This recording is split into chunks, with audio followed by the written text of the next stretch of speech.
happens if you owe more on your home than it's worth? Oh, what if you are struggling to make your mortgage payments? And could a short sale be an alternative to a foreclosure? And perhaps the biggest question of all, if your home sells for less than you owe, are you still responsible for the difference? These are questions that many homeowners are afraid to ask, but waiting too long can make your options much more limited. I am Julia Di Sosa-Rocha, an associate broker with eXp Realty, and I've been helping Atlanta metropolitan area for the last 22 years. And today I'm talking about a subject that is becoming increasingly important in today's real estate market: short sales and foreclosures. And I am very pleased to have with me my long-term partner, Chris Little, the owner of Parkway Law Group, who is bringing this legal and closing perspective to these transactions. Chris, thank you very much for joining me today.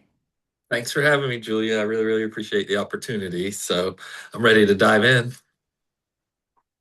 Awesome. Yeah, me too. Let's do it. So before we get into mechanics, from what we are seeing at Parkway, from what you are seeing at Parkway Law Group, so am I, because we're working closely on a lot of transactions. Mhm. Are short sales actually becoming more common, and what is driving homeowners to consider them in this market? Yeah, so then I'll back up a little bit, right? So I think related to this is my experience. So I should have introduced myself a little bit more. Yeah. I'm Chris Little. I own Parkway Law Group, right?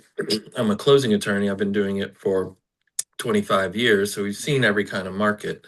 This does remind me again of 2008, right? So that's where we did a lot of short sales back then. We did a lot of closings. We also represented sellers in those short sales. And so I guess to kind of answer your question, just not to be too long, but a little bit of the history was the short sales started dying out around 2012 or 2014, and we didn't really have many, but you are correct. In the last year and a half, I wouldn't call it a spike, but it's definitely an increase in short sales. I hadn't really heard of one until not heard of one, but heard of one again until about 3 years ago, and then a couple of years ago, I looked and we had five or six short sale files. So if I check our system now and looking at it, we've got 21 files, 21 short sales. So we're up quite a bit. And overall, as a percentage of our files on hand, that's about 10%, Julia. So it is a on the increase, to answer your question, the long version. But yes, it is on the increase. And so the second part is what drives that. I mean, it's home values, it's the economy. So there's multiple factors, right? And I don't mean that generally, right? When I say home values, um, people purchased properties back in 2021 and 22 with, let's say they did 100% VA loan or a 3% down FHA. Well, if you don't have the appreciation over that, which we haven't had for the last few years as much, it narrows that gap, right? So that you are underwater if you can't pay the mortgage, if the property hasn't moved. And then couple that with the normal economic conditions, right? So, just not to opine on the economy, but right now things are reasonably tough, and interest rates are higher, and so there's just more defaults on the on mortgages, and then short sales are an option once a borrower gets to that point. And so yes, that's why we're seeing more of them. So the cause of that, it's there always has to be a financial hardship, right? So it's either an economic or a market one with the value, or someone's lost their job or something like that. But we are seeing them more and more, and we want to provide an avenue to help people in those situations. And so they need help. And so that's why we're here. And it's unfortunate. Yeah, this is, I think, like how you and I have met more than 15 years ago when we were working on short sales. And Mhm. then, like, we haven't had them in years. And Right. look what we have to look into it again because, like, I think you used to have a separate division, yes, like a dedicated team who was Yeah. helping you with that. Is it Yep. still the case? We had a whole team, and so then honestly, with the business, as the short sales disappeared, people went, found other jobs and things like that. Cheryl, my office administrator here, is a leftover from that time frame, so she's the one handling Mhm. our short sales again. So she probably handled 500 of them back in the day. So right now she's managing our short sale division, where one differentiator for us is we actually do represent the seller, Julia. So they are our client, and so we do take care of them. So that's why we assign one person. We have a ton of people who work here, but for short sales, they just require more information, a lot more communication as well. So we kind of want to have one person here because I can get into the nuts and bolts, but the short sales, Mhm. it is a process. I'll say it that way, and so we shepherd it through the Yeah, process while yeah. looking at. What might be? Mhm. Sorry, go ahead. No, no, I'm saying so then our goal is to shepherd it through the process, but also look after the seller in the situation. We can get into the technical stuff with deficiency waivers and tax Mhm. implications and things like that. Yeah, and these will be definitely the questions that I'm going Yeah, to ask you. But for sure. let's explain to the homeowners and maybe to the buyers a little bit more about what short sale is so that Right. uh, they have a better understanding, Hmm. and that they could understand the difference between short sale and foreclosure. And Hmm. when we are talking about like considering short sale, what it means.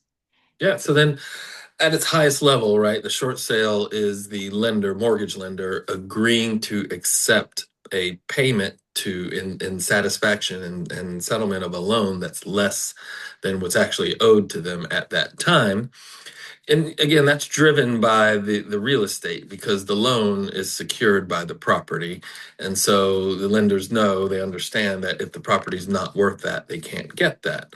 And so then they agree based on, certain circumstances, right? Normally the borrower is in default, and there's been an offer presented that's under what's owed. However, the lender has two choices, the short sale versus a foreclosure. You kind of hinted at that earlier. So it takes in a default event to trigger either one of them. One, you're in control. When I say you, I mean the seller and their representatives. And then the other one, the lender's in control, the lender and their representatives, the law firm that's handling the foreclosure for them. So the goal is to, let's look at the worst case example first. So on the foreclosure, they go through the process. It's a Georgia statutory process, but at the end of the day, once the lender decides to foreclose, from the default letter to the auction can be as fast as 60 days here in Georgia. So imagine that it's you have no control. And then one day you come home and there's a notice on your door that says you have to get all of your things out. And so what we saw, I mean, you saw it back in 2008, 9, 10, 11, 12, was the situations got harder. The short sales got harder. The longer people, I call it the ostrich defense, right? If you just hide from everything. So what a short sale represents, right? And that's why we want to help people with those is life is going to happen, right? Like and sometimes it's even embarrassing. We don't, people don't want to tell their friends, but life happens. And so rather than ignoring it, I strongly encourage our clients to take control of the situation. Um, just because it's just for the best, right? You can negotiate your way out. Sometimes we can negotiate moving expenses, so cash for keys, FHA loans. We can get 2,500 or $3,000 to help move. We always make sure that there's a full deficiency waiver so that the lender's not chasing people afterward. In the foreclosure process, it's not too often in Georgia that they do it, but there is a mechanism by which a lender could get a judgment and pursue a borrower for the difference on the foreclosure. And so Mm. when I say what is it, it's a short sale technically is the lender accepting it, but it's also a process. And that's the way I think of it is it's a negotiation. It's not a hardcore negotiation, right? Like, so but it's driven by numbers. The value of the property makes it a business decision for the lender, for the mortgage servicer, and it's our job to then know that and understand how they're working. Again, it's just a numbers game for them. So as long as we can put the number and make the number work or convince them that our number works, we get to look after the seller. They engage in the process. They know when they're going to have to move. They've acquired moving funds, so I realize I just kind of went deep into both of them, right? But it's But just this is why we're actually getting together and explaining, because there are so many little nuances for like when you go into short sale versus right. just regular sale or like going through foreclosure. So I think like it's good for us to dive deep so people can have a full understanding if this is the route that they're going to choose, what they should look for You're and right, because we're what it we're both means. excited about it, Mhm. right? So we see it. We Mhm. both are in a position. Again, we get to see the worst case scenario when you get the phone call that says, "Hey, it's Wednesday, and I've got a foreclosure scheduled for next Tuesday," right? Like, so that's Mhm. why we get excited about doing things like this, because if we can educate people now and get ahead of it, you just got to stay ahead of it with the mortgage company. They are large institutions, Bank of America, Wells Fargo, like it can be intimidating, but they have entire departments dedicated to just handle this because, again, the reason they agree to take less is because there is a monetary value to. They can tie it to a number. If we go foreclose, we may get X number versus if we help this part, not help, right? It's a numbers game for both sides, right? But Mhm. our we but to agree to the short sale, it's a business decision on their part, and then we want to leverage that to get the best outcome for our seller clients. Yeah. So does the homeowner have to be in foreclosure before they can do a short sale? No, typically, most mortgage companies won't consider a short sale though, unless you've defaulted on the loan, which means you've not paid for 30 days. So again, it does need to be a actual financial hardship, right? You and I both knew the clients back in the day that wanted to do a short sale and then go buy a more expensive house, right? Just because Mhm. that's what was happening in the market at the time. But no, so just to dispel a myth there, it's yeah. So sorry about that. Yeah. So what hardship we're talking about? Can you please clarify what should happen to the homeowner in order to be considered like as the hardship and to be a good candidate for the short sale? Yeah, it's general financial hardship, right? So you fill out a financial form, like almost like a loan application, honestly, just in reverse. And so that if you've got more debts than assets, more expenses than income, there are other reasons, right? If you get a job across the country and you have to pay for housing, you can't afford the two houses. But yeah, there's got to be some kind of again, normally, right? It's a lost job. It's almost always a lost job, and someone can't find another job, and they hang on and struggle and pay the mortgage as long as they can. And Mhm. then there's other options. A lot of people will try modifications and things like that to hang on to it, but ultimately, if you can't make the payment, you can't make the payment. So, Mhm. yeah. Oh, and can someone who is current on their mortgage still potentially qualify for a short sale? So we'll get that question every once in a while. Again, at the height. Sure, we got a few of them through with we just kind of did and anticipated. And most of those scenarios were where someone had to move, right? And it was, Mhm. I'm gonna have to sell this house. It's worth less than I owe on it, and I have to move to Seattle, and I can't pay both. That situation, yeah, they used to look at that, but generally now, most often, I would say that you've got to be in default on the loan.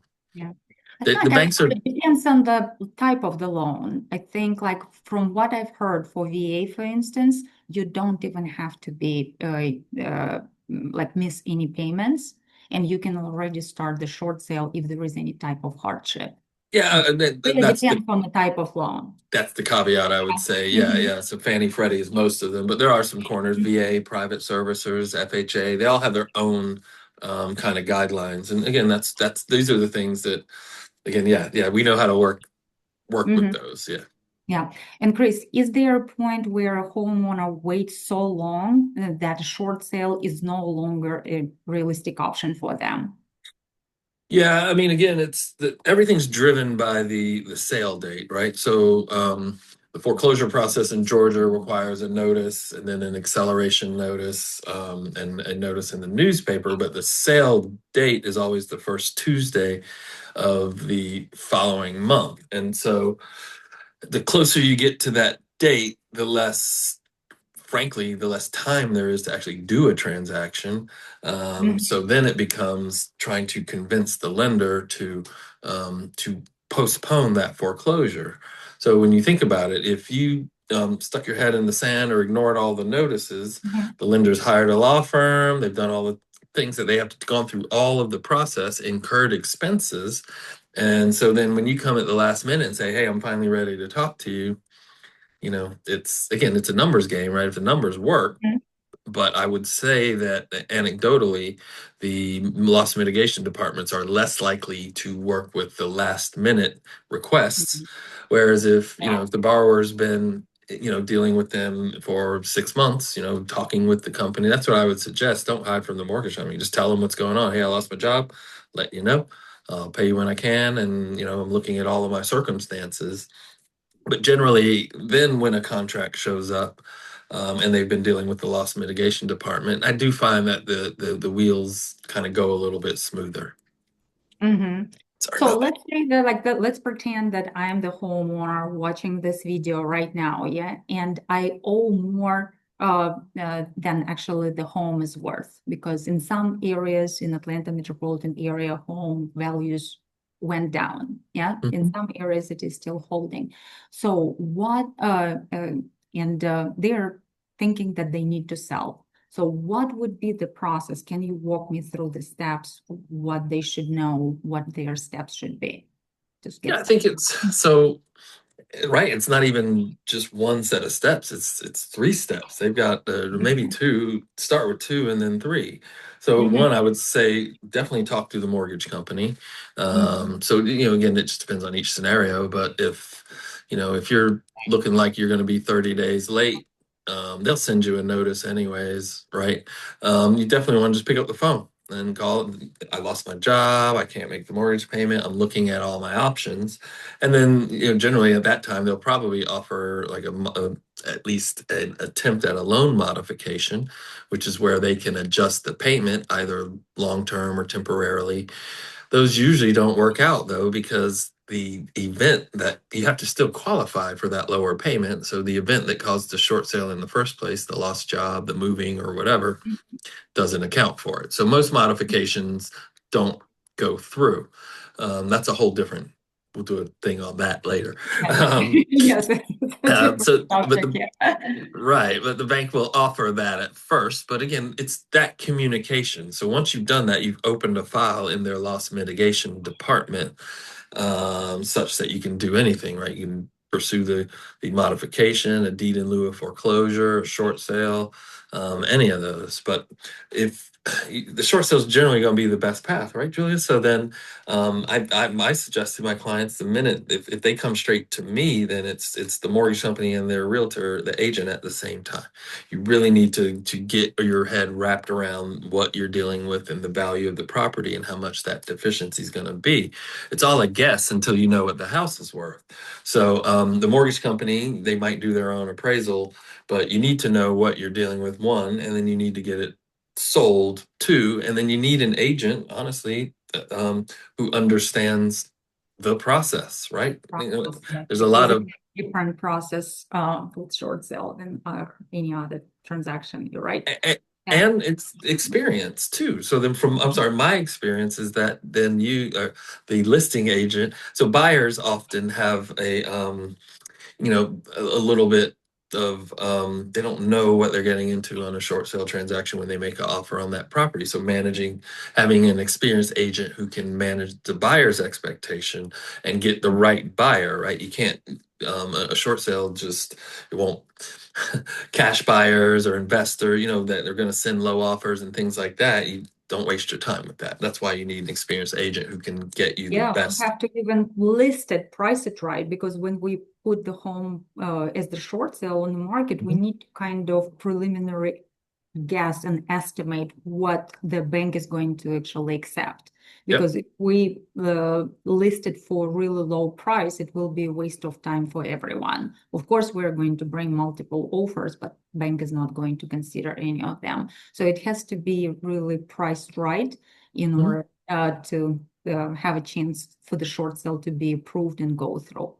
That's it. You remember back in the day, Mhm. like the banks would Mhm. they would Yeah. counter offer buyers and things like that. So we found, you and I, right, that if you listed it at fair market value and then did a structured reduction, then you got the result you needed. But again, that's where experience comes in, right? In doing these things. And I guess that makes my point that I just made, right? So you got to, if you're a seller, you got to go to an agent who understands the short sales, but also like that specific strategy, right? The pricing strategy.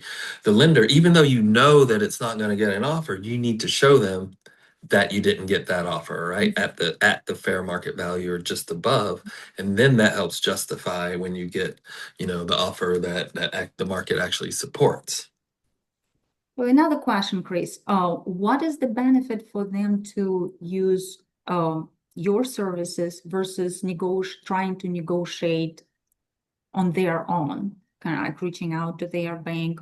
And would it cost them anything if they were to hire you or any other company that does something similar? Yeah, like has a division who is helping with short sales. Um, let's educate the homeowners on this part because this is one of the most common questions that I get from the homeowners.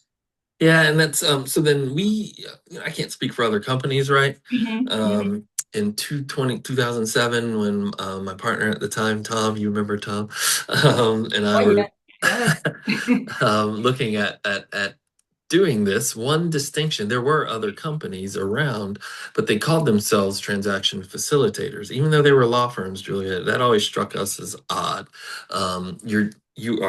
We are all up in these people's financials. We're answering their legal questions. We're answering tax questions.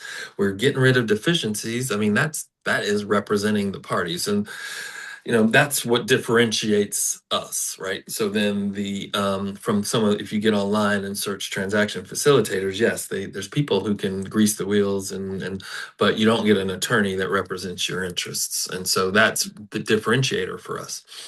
Then the question becomes, how do you do it? So we got into this because we were closing attorneys, and so each one of these transactions produces a closing for us. So that's the revenue, and so that's what allows us, as long as we can do the closing, then yes, we can definitely represent the seller throughout the process, all the way to the end, and answer all of their questions. And of course, that's all fully disclosed to the buyers and lenders and things like that. But yeah, that's kind of how we do it. So we work side by side with the seller. If they have any questions, myself or Cheryl are always there to answer them. Um, it's they're our client, right? Kind of like you and I work together. You call me when you need me, and I answer the Mhm, phone. mhm. Oh um, yeah. so so we just yeah, I feel like we do it a little bit.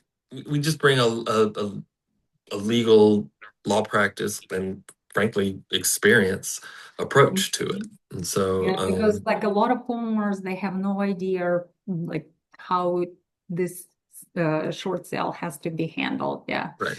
Yeah. Yeah. That makes the difference who is guiding you through this Not transaction. Yeah. not everybody's as old as you and I made it through 2008. So, Yeah. So let's give like a real life example. Yeah. Someone owes, someone has the loan balance of 500, but home is not worth it. Yeah. Let's say if it is worth 450.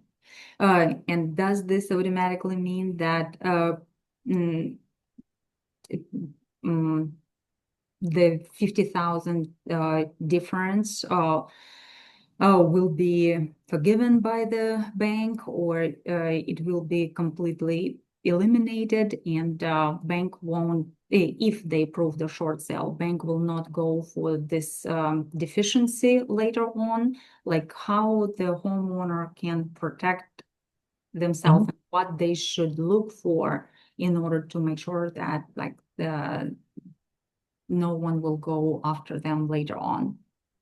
Yeah, so that's frankly why they use us, right? So then that's the number. If you ask me my opinion, what's the Mhm. most important aspect of this is that deficiency waiver, right, Julia? There's no reason to Mhm. do the if they're there's no reason to do the short sale if they're going to be chasing after you for the Mhm. difference.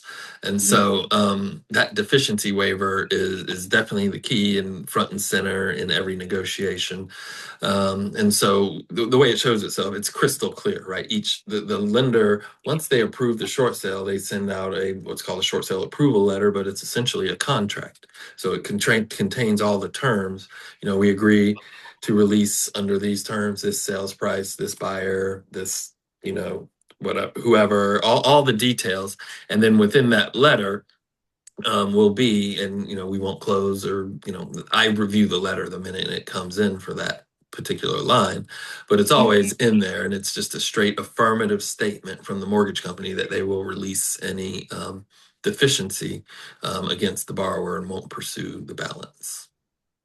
Okay, so what are the pros and cons? Why it is better for the homeowner to go with the short sale option versus a foreclosure? How does it affect the homeowner? Can It, you explain to the consumer? yeah, it kind of goes back to the beginning where it's control versus, or the homeowner in control, not control, right? But at least a part of the process, and then being involuntarily removed from the property.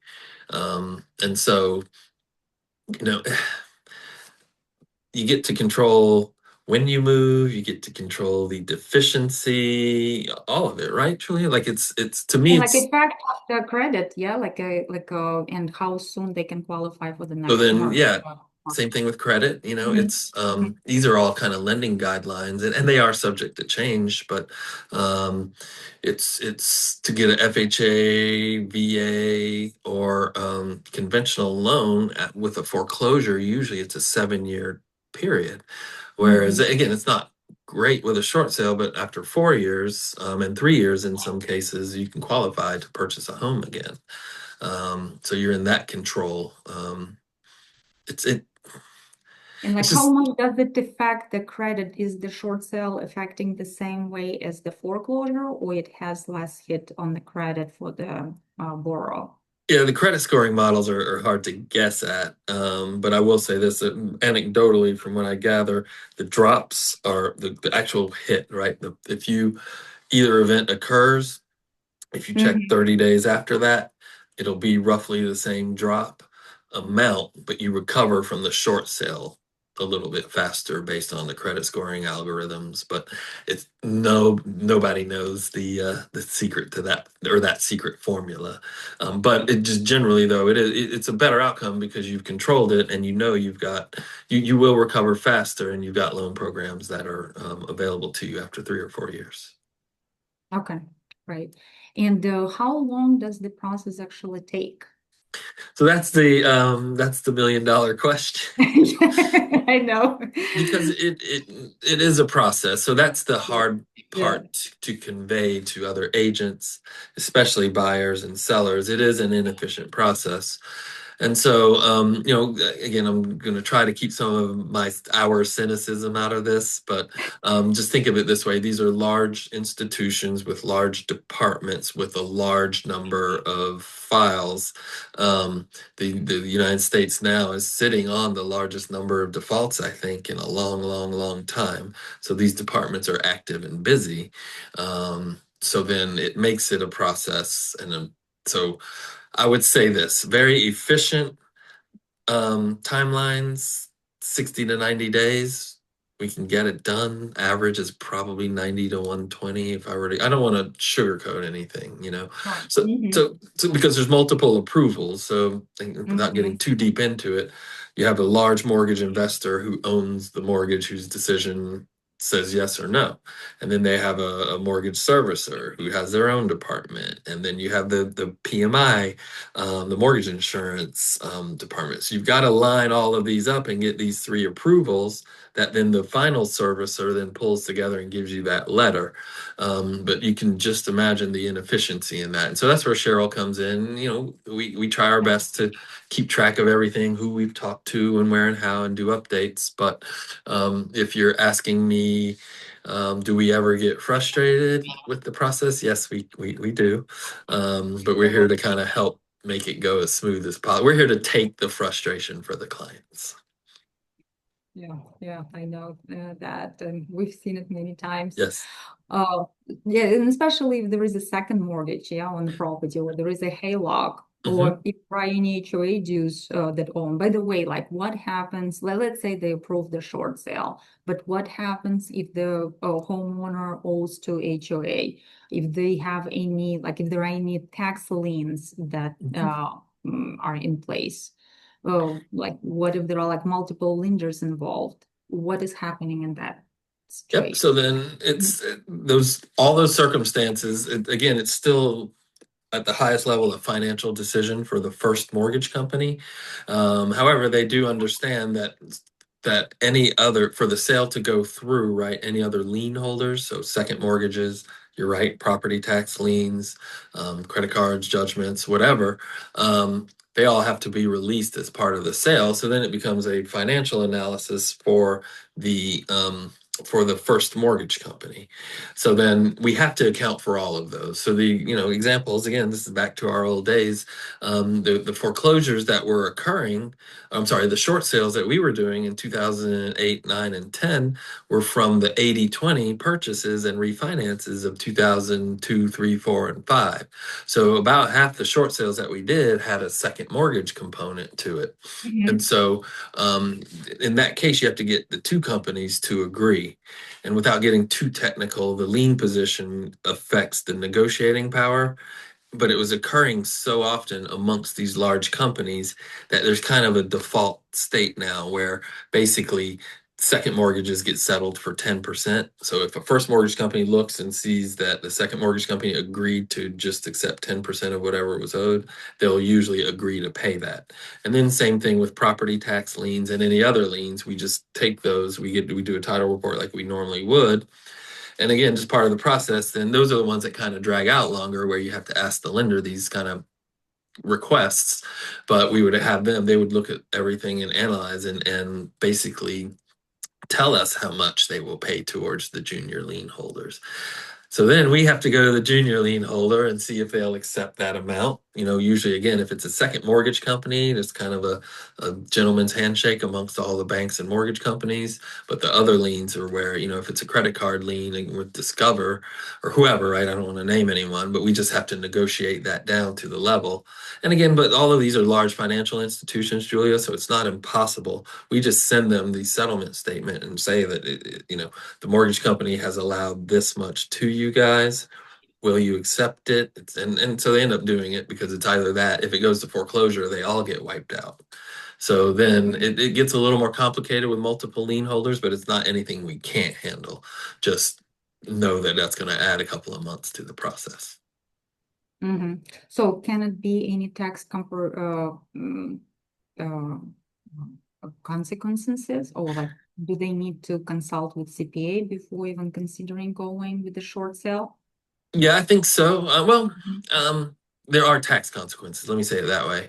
Mhm. The what it is so the deficiency that we've been talking about, and the reason it's only tax consequences right now. Just bear with me a little bit on this. You remember, um, it was the HAMP Act, 2009 or 8, that basically the IRS agreed to not count 1099-C income, which is cancellation of debt. So that the deficiency that we've been talking about, the lender actually cancels that debt. They write it off.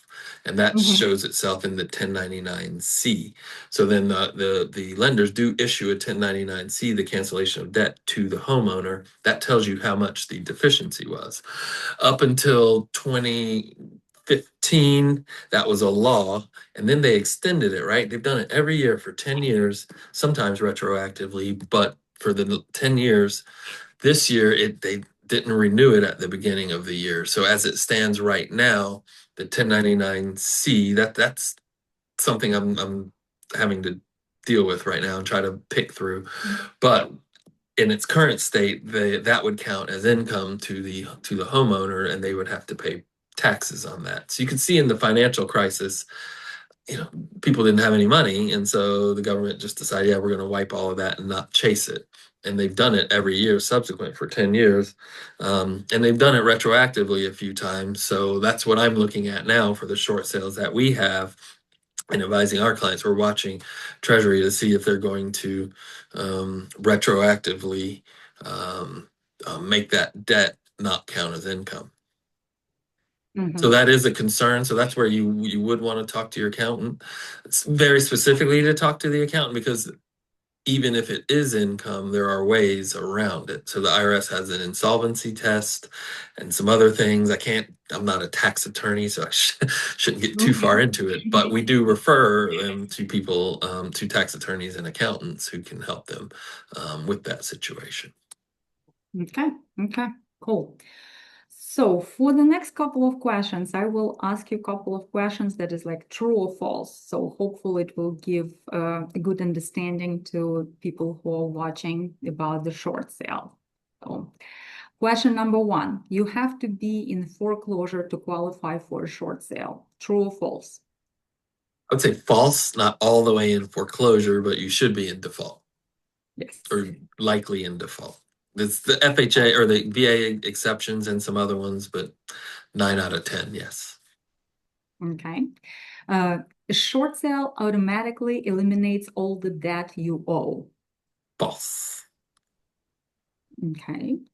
And I think we talked about it a little Yeah, bit. yeah, yeah. Mm-hmm. A short sale is always better for your credit than a foreclosure. Yeah, I want to say true. Mm-hmm.